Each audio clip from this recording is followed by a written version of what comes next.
cancer diagnosis is hard enough. For patients who undergo chemotherapy, the reality of losing their hair can be devastating.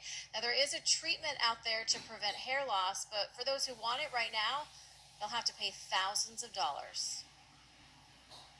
And I didn't want the whole world to know that I had cancer. Nina Giovannitti was diagnosed with breast cancer 9 years ago. After radiation and a lumpectomy, she was cancer-free until 6 months ago when she found out the cancer was back. Her doctors wanted to aggressively attack it with chemotherapy, meaning total hair loss was likely. I knew that keeping my hair was a huge part of my identity. Not only me personally, because I really, love my hair, but also because of society, because of the way you're looked at, the way you're treated. Nina's doctor said she knew a way to prevent hair loss by using a technique known as scalp cooling. The Beverly Hills Cancer Center offers patients the option of using DigniCap, an FDA-cleared cooling machine attached to a cap to ensure a constant temperature. Yes, your head is very cold. You are very, very cold. It's 30 degrees. Your head is 30 degrees for hours. By cooling the scalp, hair follicles absorb fewer chemotherapy agents, significantly reducing hair loss. In FDA trials, more than 66% of breast cancer patients kept at least half of their hair.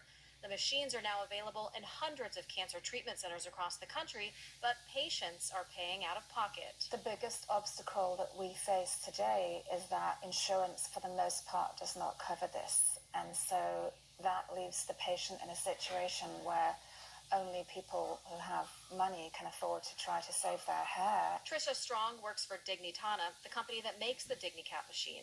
She says hair loss isn't just a concern for women. One gentleman I helped was an accountant, and he said to me that if his clients knew that he had cancer, they wouldn't have him do their taxes, knowing he might not be around this time next year. Trisha had breast cancer 8 years ago, so she knows exactly what these patients are going through.